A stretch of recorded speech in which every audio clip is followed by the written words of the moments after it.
Fala, meus queridos, sejam bem-vindos a mais um vídeo no canal. Para quem não me conhece, sou Renan Motti, tarólogo, professor de tarô, e hoje eu vou te mostrar alguns personagens que vibram na essência do nosso querido louco do tarô, né? Ou arcano número 0, ou arcano número 22, ou arcano sem número, aí vai de cada um, tá? Tem vídeo, inclusive, falando sobre isso aqui também.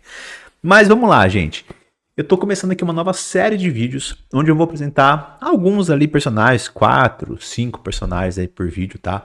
Que se correlacionam de alguma forma com aquele arcano. Por que isso é legal? Porque é uma forma diferente de aprender. E para quem me conhece, para quem aprendeu um pouquinho de tarô comigo, sabe que eu sou adepto, né, de maneiras diferentes de aprendizado, trazer um pouco de ludicidade e tudo mais. E eu acho que tarô é um assunto infinito. Enquanto eu tiver ânimo aqui, gente, tiver gente me assistindo, eu vou estar gravando vídeo no canal a vida inteira, porque é um assunto que não tem fim, simplesmente, né?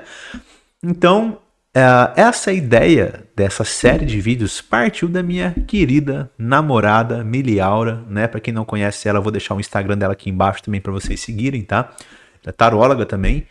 E eu tava pensando, né, em ideias aqui pro canal e ela me sugeriu essa série de vídeos que eu adorei. Assim como ela também sugeriu a série de vídeos sobre arcano pessoal que eu já fiz. Foram 23 vídeos, né?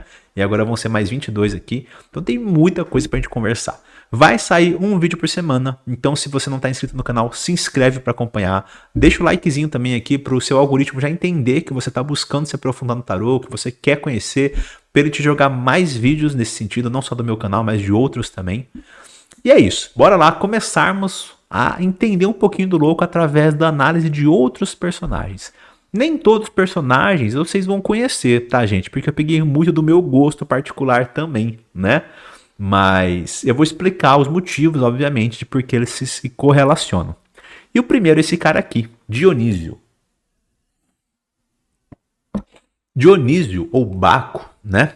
Conhecido como deus do vinho, também deus das festas e tudo mais. Só que eu não tô falando exatamente do Dionísio mitológico, porque esse Dionísio aqui, esse cara aqui, é de um jogo de videogame chamado Hades, né? Não sei quem conhece, mas é um jogo que fez bastante sucesso, né, um tempo atrás, e depois, acho que foi esse ano passado, lançou o Hades 2, que fez um sucesso estrondoso também, foi ano passado, inclusive ganhou o prêmio de melhor jogo de ação do ano, né, em 2025. E é um jogo que eu jogo bastante, meu filho joga bastante. E por que o Dionísio seria o louco, né? Ele é um cara festivo, assim, né? Eu até peguei a imagem do Hades 1, porque a do Hades 2 tá quase... tá erótica demais pro YouTube, tá explícita demais pro YouTube. E o que acontece é que tá tendo uma guerra no Olimpo que tá destruindo a parada toda ali no Hades 2. Um caos. E o que o Dionísio tá fazendo? Uma festinha, gente. Uma festinha. E assim, tá do lado de uma piscina com uma sunguinha minúscula, entendeu? Tomando seu vinho, curtindo. E quando a Melinoi, que é a personagem principal, né, que você controla no Hades 2, chega até lá pedindo ajuda, ele fala: não, gatinha, vem cá, vem tomar uma com a gente. O cara não quer nem aí, sabe? Assim, eu não vou nem falar o que me passa pela cabeça em relação a essa festinha dele. Que não é só uma festinha, festinha, né? Ele tem outro nome pra isso. Mas enfim, é claro que o jogo também não deixa nada explícito, né, gente? Meu filho joga, pelo amor de Deus.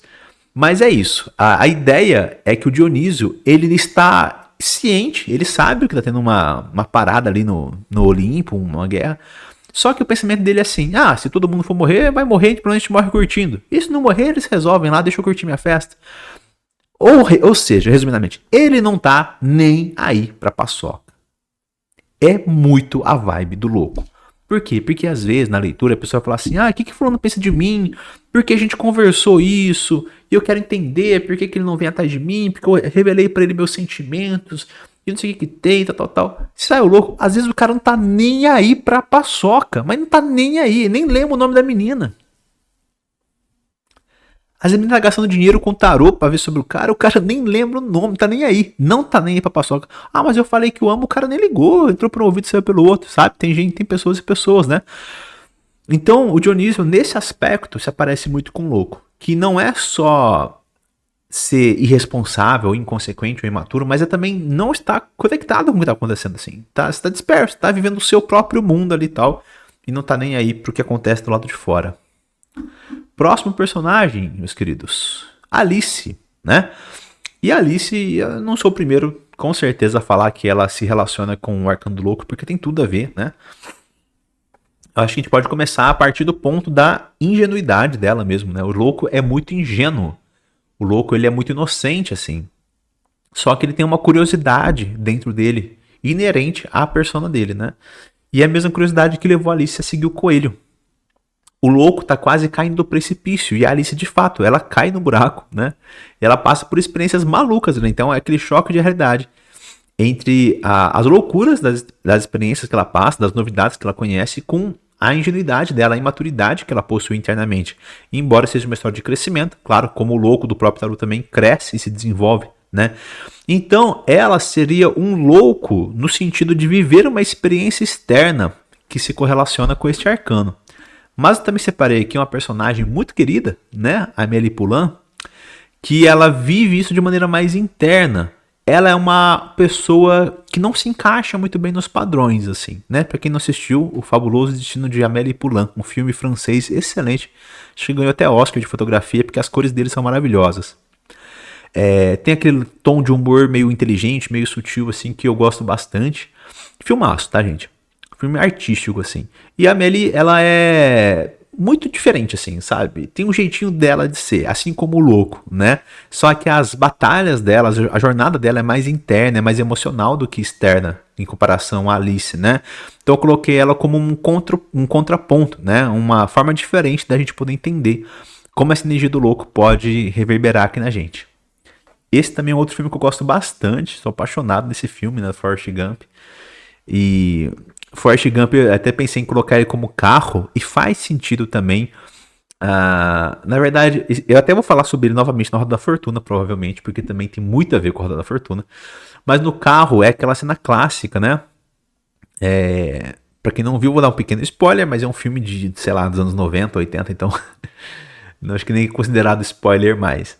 Que ele tem um problema nas pernas, né? Quando é pequeno, usa uns aparelhinhos nas pernas e tal. E ele começa, uns meninos começam a zoar ele de bicicleta, começam a jogar coisa na cabeça dele. E a menininha fala: corre, Forrest, corre, né? Aquela famosa frase: run, Forrest, run. E ele começa a correr todo desajeitado com as perninhas dele assim. E os meninos vão indo atrás de bicicleta. E o menino não consegue nem andar direito, né, coitado? E de repente esses aparelhos começam a quebrar. E o Forrest começa a correr e correr e correr. Ele corre mais rápido que o vento e ultrapassa as bicicletas e os carros e tudo mais. Então achei muito bonita essa cena e tem muito a ver com o carro. Mas aí que tá a parada. Será que isso realmente aconteceu? Né? Qual que é a do Forrest? Que ele conta que é verdade, que é mentira? Porque se olha pra cara dele, você percebe que ele não tá mentindo. Ele acredita em tudo aquilo. Que ele foi mais rápido que um carro, que aconteceu tantas coincidências que ele conta, né, na história do filme. Mas será?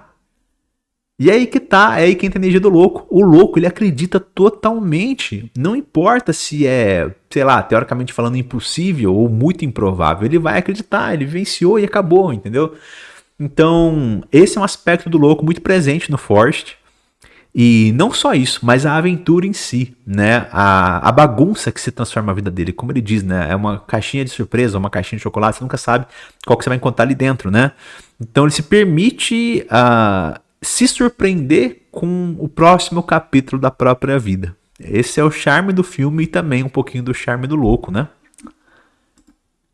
Aqui, quem eu separei também, meus queridos. Para quem gosta de um bom rock and roll brasileiro, eu sou muito fã, tá? De várias bandas brasileiras nacionais aí, né? De rock. E Raulzito tá ali no meio, né? Raul Seixas. Raul Seixas, ele tem um pouco da energia do mago também, tá? Mas eu considero ele muito como o louco, né? E até tem um ponto interessante, porque eu até pensei em colocar ele como mago, né? Mas Raul Seixas não era iniciado, né, em uma ordem esotérica. E o mago literalmente representa o iniciado, né? O número 1, a pessoa que começou ali. No Tarot Rider-Waite ele tá usando as roupas ali de um iniciado da Golden Dawn. E o Raul Seixas não era. Porém, muitas pessoas consideram ele um telemita, mais do que muita gente que foi iniciada ali, que estudou telema mais profundamente, ou sei lá o quê. Porque ele vivia, né? Ele vivia a magia. Ele se jogava naquilo. Ele confrontou tudo aquilo que era estipulado ali na época dele, né? Ele foi pioneiro em algumas coisas, foi incompreendido em tantas outras, né? Se você pegar as letras dele, você vai ver que tem muito do louco. Por exemplo, eu sou o fim, o início e o meio. Como eu disse no começo desse vídeo, o louco é o número 022, também não tem número, ele é tudo junto e misturado. Outra coisa, viva a sociedade alternativa. Se eu quero e você quer tomar banho de chapéu, esperar Papai Noel, enfim, faça o que tu queres, há de ser o todo da lei, né? Então, poeta brasileiro, músico brasileiro fenomenal e uma inspiração aqui também pra gente poder conectar com o arquétipo do louco. Por fim, Kurt Cobain, né? Mas na verdade aqui caberia uma fila imensa de ícones do rock mundial. Porque o rock tem essa parada, né? Meio do louco, meio da ousadia, da coragem, da aventura. Tá muito associado. Então se você pegar vários rockstars por aí, você vai sentir a essência do louco, né? E o Kurt, né? Assim, dentro ali do aspecto de onde ele fez sucesso, onde ele atingiu, o público que ele atingiu, ele também mexeu muito assim com as estruturas de muita coisa, né? Falando coisas, né, que na época eram inaceitáveis para muitas pessoas. E sim, coloquei ele, inclusive tem um fim trágico também, né? Então mais uma vez a gente vem com a ideia de que às vezes o louco cai do precipício, né? As coisas passam do ponto. Para quem não sabe, ele cometeu suicídio, né? E tem tantos outros rockstars que eu poderia ter colocado. Por exemplo, Johnny Rotten, né, do Sex Pistols, foi o primeiro que falou um palavrão na televisão, em rede aberta, primeiro do mundo, assim. E que mostrou um dedo do meio ali e tal, né, eles falavam até mal até da rainha da Inglaterra, né. Então teve muita coisa disruptiva no rock and roll, que também pode associar com o Arcano da Torre, da Morte, mas eu vejo muito do louco no sentido de ousadia, no sentido de quebra de padrão, no sentido de coragem de mudar as coisas, né. E... enfim, é isso. Não vou deixar os vídeos muito grandes dessa vez, prometo, tá bom? Então, meus queridos, se você curtiu a ideia desse vídeo, eu vou te pedir um favor. Comenta aqui embaixo outros personagens, reais ou fictícios, que pra você também vibrem nessa energia do louco.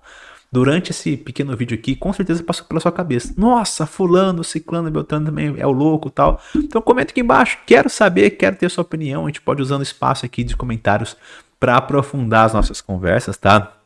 Se você tem alguns amigos também que estudam tarô, manda esse vídeo, pede para acompanhar a série, vocês conversam entre vocês, então vocês aprendem entre vocês também, cada um assiste o vídeo da semana, depois conversa para ver o que achou. É uma forma bem interessante de estudar o tarô. Beleza? Conto com seu comentário aqui embaixo. Gratidão pela participação, pela companhia de sempre e nos vemos no próximo. Valeu!